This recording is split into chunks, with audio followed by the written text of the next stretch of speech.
Primeiramente, bom dia.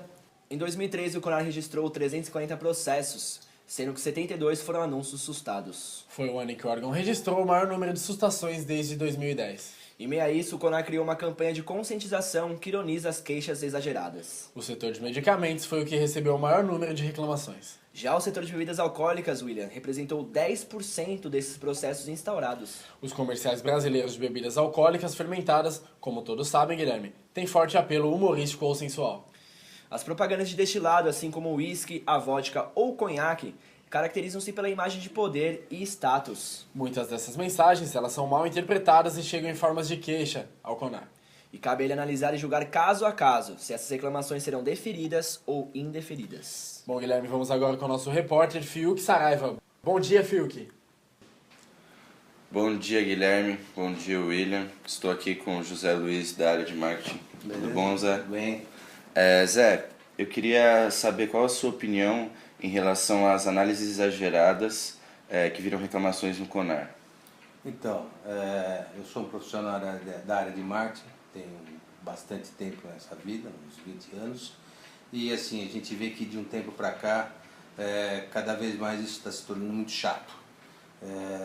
A gente tem que tomar muito cuidado em fazer alguma coisa e isso acaba podando a criatividade. Então, toda vez que você vai fazer, a hora que você termina de criar alguma coisa, você fica pensando se não vai agredir fulano, ciclano, beltrano, e o amarelo, o verde, o azul, rosa, e isso é muito ruim, poda muita criatividade.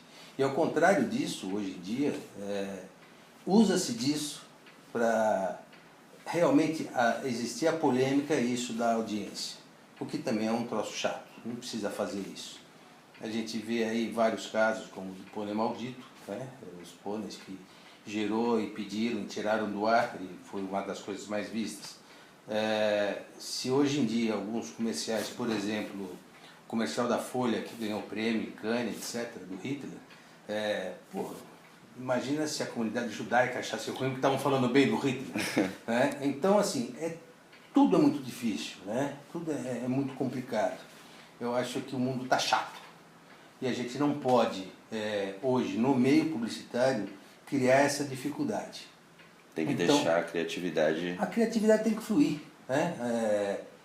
O profissional de criação, ele tem que criar. Claro, existem algumas coisas que a gente tem que estar atento, não há dúvida nenhuma. Mas, sem dúvida, isso está se tornando muito chato. Essa história de tudo virou bullying, tudo virou...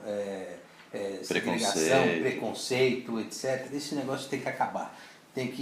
As pessoas têm que entender que o preconceito está dentro dela mesma e o Conar hoje está se tornando um órgão um pouquinho melhor, apesar de ter que ser obrigado a receber reclamação e chamar. Minha agência mesmo já foi chamada algumas vezes. A gente tem um comercial que não é um comercial, foi um vídeo que foi para o YouTube da Fiat, chama Voltinha, se eu não me engano, uma coisa assim, que é do ponto Black Motion. Black Motion, que as pessoas falam, devia chamar o vídeo do Pi, porque é Pi toda hora, que é uma volta, convido você até a dar uma olhada, é bem bacana. E, recebi uma reclamação porque, puxa, apesar de você ter feito isso tudo num ambiente controlado, porque é um carro com um piloto profissional, com todas as medidas de segurança, tudo escrevendo, falando, use cinto de segurança, não faça isso em casa, aquelas coisas todas que vocês já sabem, os caras, mesmo assim, tem alguém que vai lá no Conar, entra com uma reclamação, e aí você tem que ir lá e se defender, etc. Então, assim, hoje em dia, a gente tem que parar um pouco com isso e tem que pensar que a criatividade é o principal e o Conar também acho que tem que dar uma modernizada, quer dizer, reclamou... Se tornar mais flexível, assim. Acho que ele mesmo, já que são pessoas que são do meio e que sabem o que estão falando, eles mesmos deveriam responder antes de ficar enchendo as agências e pedindo para tirar do ar, etc., esse tipo de coisa que realmente não leva a nada e está fazendo com que a publicidade fique cada vez mais banal e mais chata. Zé, eu queria saber também que relação você enxerga entre essas reclamações e os ruídos, sejam eles técnicos, socioculturais, etc. Sem dúvida nenhuma, essas coisas, esse ruído que dá, é uma coisa que cada vez se torna... as pessoas parecem que precisam disso para aparecer. Então, toda vez que for necessário, parece que já existe uma tropa de choque montada para ficar falando e buscar isso aí. Quer dizer, então, amanhã é um cara... Porque o cara fez um comercial tirando até fazendo uma brincadeira com a história da banana, pronto, já vai vir nego, aí a tropa de choque falando que, pô, a gente não é mais macaco, né? O ruído acaba sendo criado, assim, pois pelos acho que consumidores. eu acho que os consumidores, de repente, estão começando a ficar mais criativos que os criativos das agências, né? Então a gente tem que deixar um pouco isso de lado e realmente trabalhar com uma coisa que é essencial para o meio, criatividade. Então, é o que eu sempre falo, e eu digo isso para todo mundo da agência, para os criativos, principalmente para o pessoal novo que está lá, até porque eu já não sou mais tão novo assim, que esqueça um pouco disso, né?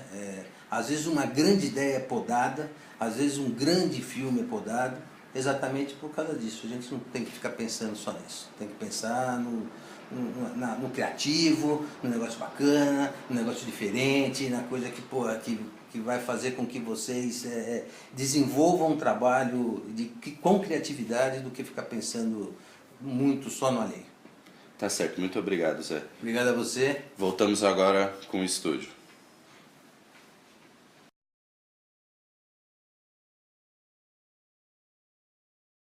Levantando no Jornal da Noite de bermuda.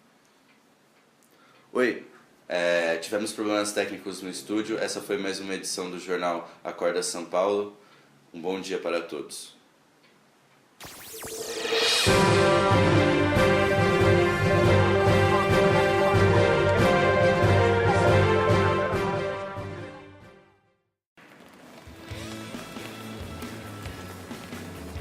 Ih, solzão, piscinão, as mina tudo e os brode tudo. Tem os caras que preferem tomar breja triangular. Aí é osso. E aí, Lesk? E aí, mano? Que foi, mano? Nossa, tomei umas brejas triangular, cara. Ah, então toma essa aqui. Tomei a noite inteira e tô joinha. Nossa, me dá um gole disso aí então, mano. Toma aí, trouxe pra você. Nossa. Saúde.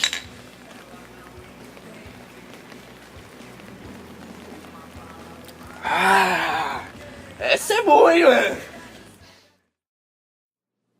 Nosso vídeo foi dividido em 3 partes, e cada fragmento representa um capítulo do trabalho escrito. O jornal representa uma mesclagem entre nosso tema de estudo e a problematização, que se refere ao ruído e suas consequências sob forma de reclamações no CONAR.